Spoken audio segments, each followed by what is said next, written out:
안녕하세요. 경희보건의원 정명주 원장입니다. 지난번 영상에서 자궁 내막증에 대한 궁금증을 질문 답변 형식으로 설명드렸었는데요. 간단히 리뷰를 또 하자면 자궁 내막증은 자궁 안에 있어야 하는 세포들이 난소나 골반 내의 여러 장기에 엉겨 붙으면서 여러 가지 증상을 발생하는 질환이라고 말씀드렸었어요. 자궁 내막증은 기본적으로 염증이나 유착으로 인해서 발생되는 통증이 가장 빈번한 증상인데요. 생리통뿐만 아니라 배란통, 성교통, 배변통, 배뇨통, 피로감이나 컨디션 등의 상태에 따라서 불규칙적으로 통증을 다양하게 유발합니다. 또 난소의 기능을 저하시키거나 유착으로 난관을 폐쇄시키는 등 난임 또는 불임의 원인이 되기도 합니다. 그리고 유산의 원인이 되기도 하죠. 정말 좋지 않은 상태는 다방면으로 너무 잘 만드는 질환이 아닐 수 없습니다. 수술로 병변 부위를 제거한다고 하더라도 생리를 하는 한 재발 가능성이 언제나 있을 수밖에 없으니 정말 골치 아픈 질환이 아닐 수 없는데요. 이번 영상에서는 이런 자궁 내막증의 한의학적인 치료에 대해서 케이스를 통해서 얘기해 보도록 하겠습니다. 말씀드릴 케이스의 분도 통증 때문에 내원하게 된 분이에요.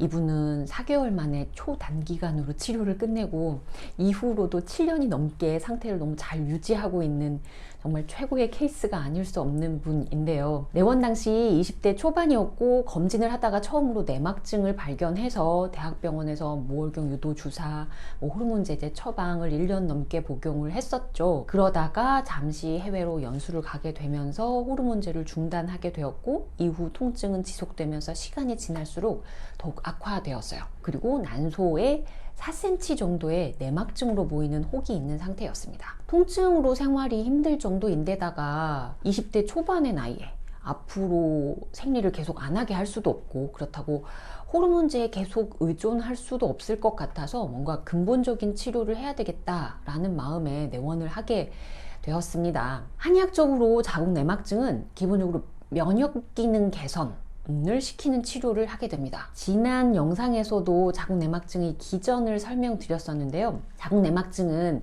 월경혈의 역류로 인해서 발생한다고 했는데 보고에 따르면 정상적인 여성의 90%에서 월경혈의 역류가 발생하게 됩니다. 그런데 극히 일부분에서만 자궁 내막증이 발생하게 되는 것은 일반적으로는 역류한 월경혈이 문제가 되지 않는 경우가 많고 정상적인 면역력이 기능을 한다면 역류한 월경혈은 자연스럽게 처리가 된다는 말이겠죠. 하지만 어떠한 상황에서 면역 기능이 제대로 작용을 하지 못하고 역류한 월경혈의 자궁 내막 세포가 남게 되고 그로 인해서 자궁 내막증이 발생하게 되는 것입니다. 따라서 질환의 기전을 생각한다고 하더라도 면역 기능은 기본 중의 기본이라고 할 수밖에 없습니다. 실제 환자가 내원했을 때에도 같은 전제 하에서 보게 됩니다. 증상이 발생하기 전에 어떤 상황이었는지, 면역 기능이나 몸 상태에 영향을 줄 만한 환경이나 신체 상태의 변화가 있었는지를 판단하게 됩니다. 케이스 환자분 역시 그런 내용을 살펴봐야겠죠. 평소 움직임은 거의 없는 편인데에다가 해외 연수에서 육류나 유제품 등으로 체중이 5kg 정도 훅 증가할 정도로 기복이 있는 편이었었습니다. 현재는 시험 준비를 하느라 움직임이 더 없는 데다 피로감도 쉽게 생기고 아침에 잘 못 일어나는 등 체력에도 문제가 있는 편이었습니다. 스트레스 받으면 잠도 잘 못 자고 조금만 긴장해도 열이 오르락 내리락 하면서 가벼운 피로감에도 감기 기운이 잘 생기는 경향이었어요. 이분의 몸 상태에 맞는 면역 기능을 향상시키기 위한 한약 처방이나 침, 약침 치료를 시작을 했고 생활에도 규칙적인 식사와 운동을 시작하시라고 말씀은 드렸죠. 하지만 20대 초반의 이분이 과연 식사, 운동, 티칭한 것을 잘 따라줄까? 하는 마음이 있었지만 한두 달 지나면서 그런 의심은 쓸모가 없더라고요. 본인이 계획을 세워서 어찌나 잘 하던지 제가 따로 조언이 필요 없을 정도였었어요. 기상과 취침 시간을 일정하게 하고 하루 30분 이상의 유산소 운동과 근력 운동의 스케줄을 짜서 꾸준하게 운동을 했습니다. 한약 복용도 꾸준하게 잘 해서 두 번째 생리 주기에는 통증이 상당히 감소되었고 치료 3개월이 지나자 난소에 관찰되었던 혹이 거의 관찰되지 않을 정도로 줄어 있었습니다. 생리통 역시 약간의 느낌이 있는 정도의 수준이라 시험을 보는데도 지장이 안 될 것 같다라고 했습니다. 하지만 자궁 내막증의 특성상 방심은 금물이에요. 생리를 하는 한 재발률이 높은 질환이라서 컨디션이나 스트레스, 체중 등이 면역 기능에 영향을 줄 수 있는 환경이 악화되면 언제 어떻게 발생할지 모르니 꾸준한 경과 관찰은 이 질환에서 필수사항입니다. 치료를 시작한 지 4개월 후에 치료를 종료하고 한약 복용도 이제 중단을 한 상태로 계속 경과 관찰을 했어요. 본인도 호르몬제 안 먹으면서도 이렇게 통증도 없고 좋아질 수 있다는 게, 그리고 스스로의 면역 기능으로 이렇게 조절이 될 수 있다는데 의지가 생겼는지 운동과 식사, 규칙적인 생활 등 나무랄 데 없이 생활 관리를 잘 하셨어요.